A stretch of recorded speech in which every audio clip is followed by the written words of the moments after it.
Halo, saya Supe Marifin dan di video kali ini saya akan membahas tentang apakah lebih baik beli atau sewa untuk kamera dan peralatan untuk wedding fotografi.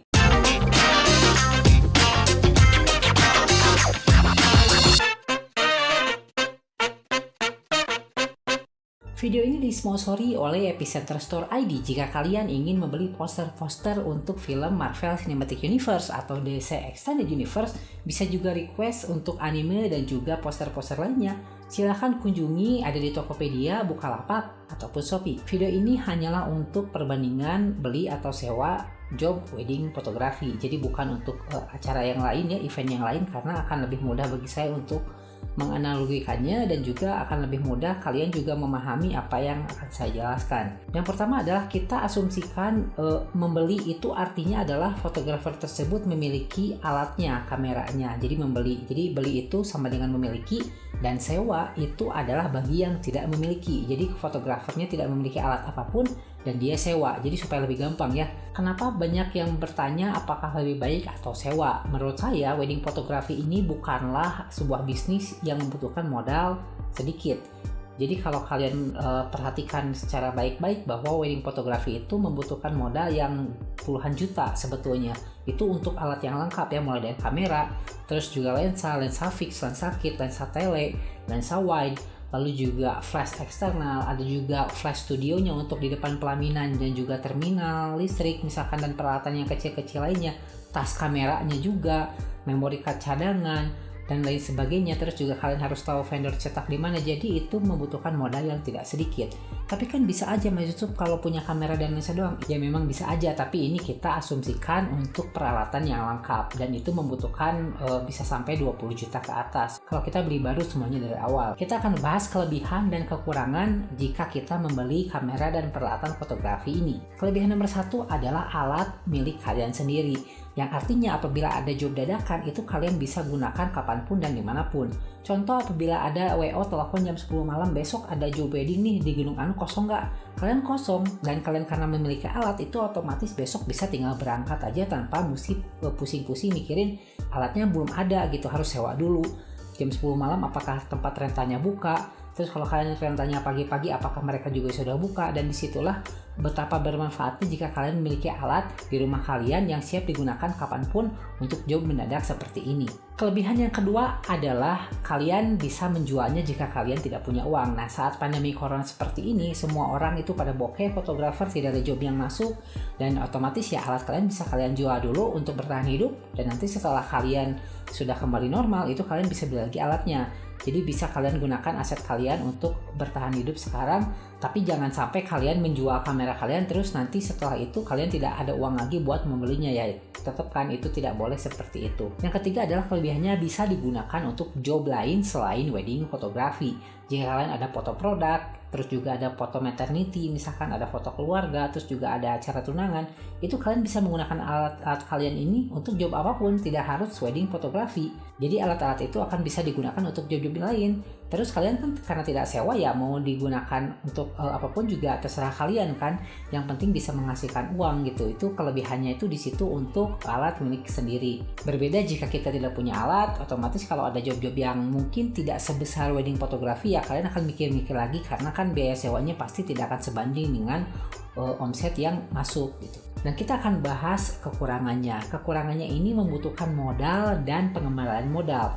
Contoh untuk alat yang lengkap kita patok aja 20 juta. Nah, terus otomatis kan si 20 juta itu kalau kalian punya uang sendiri sih oke lah ya. 20 juta itu uang dingin kalian. Tapi kalau kalian tidak punya, otomatis kalian harus pinjam ke bank atau pinjam ke orang lain atau ke orang tua kalian misalkan. Dan itu kan harus dikembalikan ke mereka gitu. Akan ada jangka waktu di mana kalian harus mengembalikan modal itu dan harus ada yang namanya balik modal. Dan kalau kalian bertanya bagaimana caranya menghitung pengembalian modal untuk alat-alat ini, ya contohnya begini, apabila kalian membutuhkan modal 20 juta untuk membeli semua alat untuk wedding fotografi ini ya, dan kalau dalam satu job itu kalian sisihkan 500.000 untuk balik modal alat, itu berarti kalian butuh 40 kali job untuk mengembalikan modal 20 juta ini. Jadi kalau misalkan 40 job, misalkan dalam satu bulan itu ada 4 job, ya otomatis kalian 10 bulan itu bisa mengembalikan 20 juta. Itu kalau konsisten berarti 1 bulannya itu 2 juta rupiah ya kalian sisihkan, dan otomatis dalam jangka waktu 10 bulan itu udah kembali lagi. Dan itu ada biaya pengembalian modal, itu untuk duit sendiri atau enggak duit yang tidak ada bunganya. Kalau kalian pinjam ke bank 20 juta ya otomatis tidak akan seperti itu kan perhitungannya, pasti ada bunga yang harus kalian bayarkan. Lalu kekurangan berikutnya adalah harus maintenance alat 1 tahun 1 kali.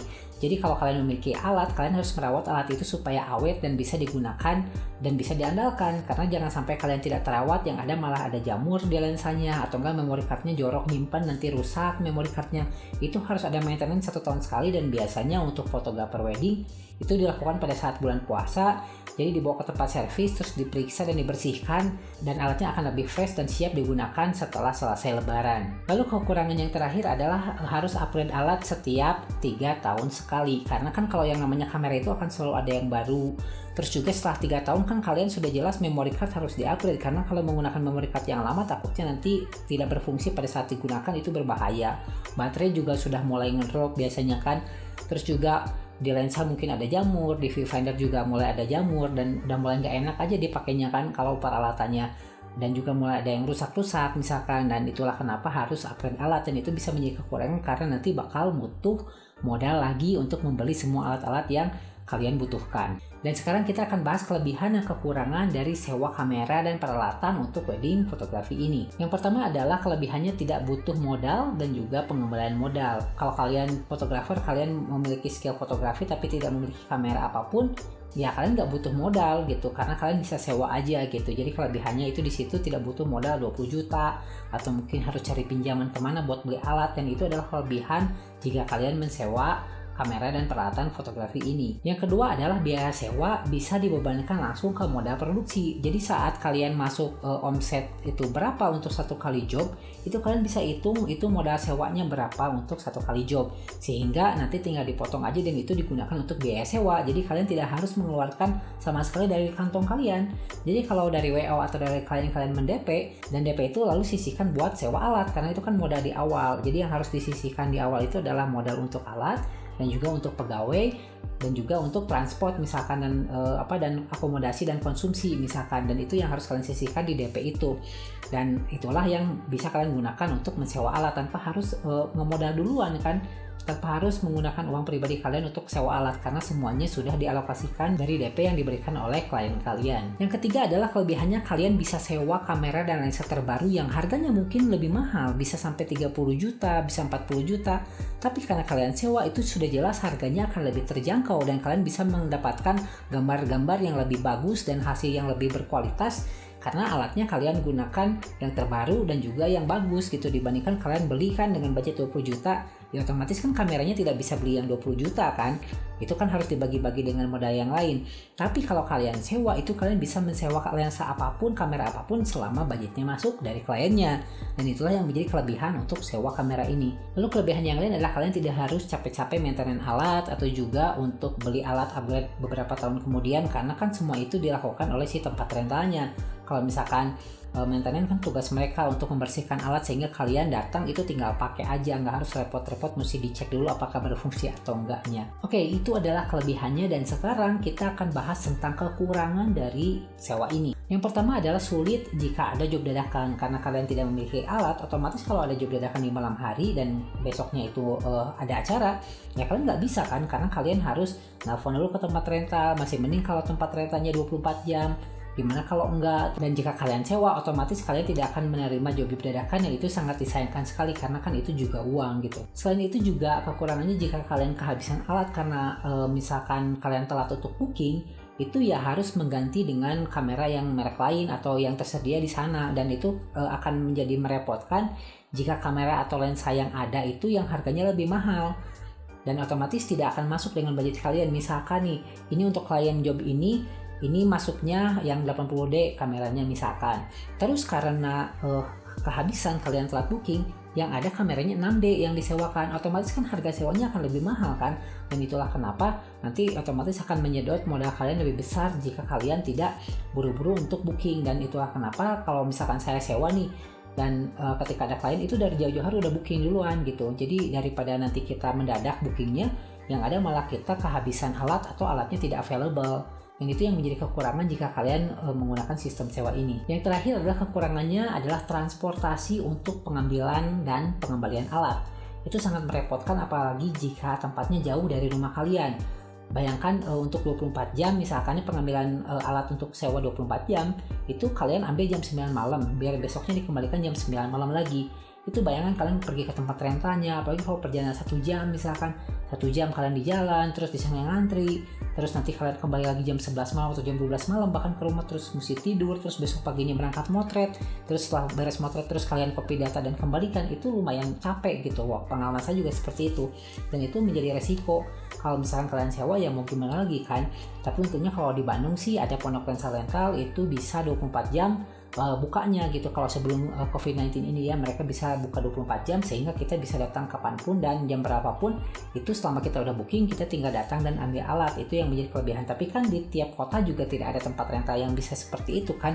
Dan itulah yang harus kalian perhatikan juga jika ingin menggunakan sistem sewa ini. Apakah ada tempat rental yang bisa diandalkan di kota kalian? Oke, kita ke kesimpulannya. Jadi lebih baik yang mana dong? Apakah beli atau sewa?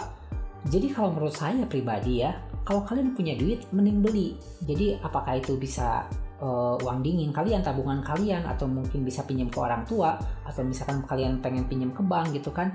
Kalau kalian punya duitnya itu mending beli menurut saya. Karena jika job kalian itu kenceng, bagus, otomatis pengembalian modalnya akan lebih cepat kan. Jadi jika pengembalian modalnya itu di bawah 1 tahun, misalkan 6 bulan kalian bisa balik 20 juta karena job kalian itu kenceng, satu bulan itu bisa 8 job atau bisa 6 job, ya otomatis kan nanti pengembalian modalnya lebih cepat, dan sebelum 1 tahun sudah balik modal, itu sisanya adalah keuntungan kalian. Jadi sampai nanti upgrade alat itu kan 3 tahun. Contohnya pahit-pahitnya 1 tahun pengembalian alat, otomatis 2 tahun kemudian itu adalah keuntungan kalian, karena kalian gak harus ada biaya pengembalian modal kan. Terus juga setelah beres pengembalian modalnya, udah balik modal, itu alat punya kalian kan, kalian juga bisa jual lagi kan, itu untuk mendapatkan uang. Jadi kalau saran saya sih memang kalau misalkan kalian bisa beli, ya mending beli kalau kalian punya uangnya. Tapi kalau misalkan kalian tidak punya uangnya, terpaksa harus sewa, ya itu juga tidak apa-apa. Tapi ya perlu diingat bahwa kalau sewa, itu sampai kapanpun kalian tidak akan punya apa-apa. Jadi kalau misalkan kalian sewa nih, kalian menggunakan kamera yang bagus, kamera yang mahal, ya tapi tetap itu bukan milik kalian dan pada ujungnya harus dikembalikan. Terus selain itu juga nanti selama 1 tahun 2 tahun kalian tidak akan punya apa-apa karena kalian terus-terusan sewa. Tapi juga kalau misalkan job kalian itu tidak banyak, menurut saya lebih baik sewa. Karena kan percuma jika kalian memaksakan beli alat seharga 20 juta, terus job yang masuk tidak sebanding atau job yang masuk sedikit, itu kalian akan semakin lama pengembalian modalnya. Ya lebih baik sewa kan. Jadi intinya kembali lagi ke job kalian. Jika job kalian itu dalam 1 bulan itu lumayan banyak, sebaiknya beli. Tapi kalau job kalian dalam 1 bulan itu tidak terlalu banyak, sebaiknya sewa. Karena kan kalau beli juga akan merepotkan untuk pengembalian modalnya. Apalagi kalau kalian pinjam ke bank yang setiap bulannya harus ada nominal tertentu yang harus dibayar. Nanti yang ada malah repot jika job kalian tidak menutup untuk pengembalian modalnya. Jadi demikian video kali ini, semoga bermanfaat. Saya Yusuf Marifin, jangan lupa like, comment, dan subscribe, dan sampai jumpa.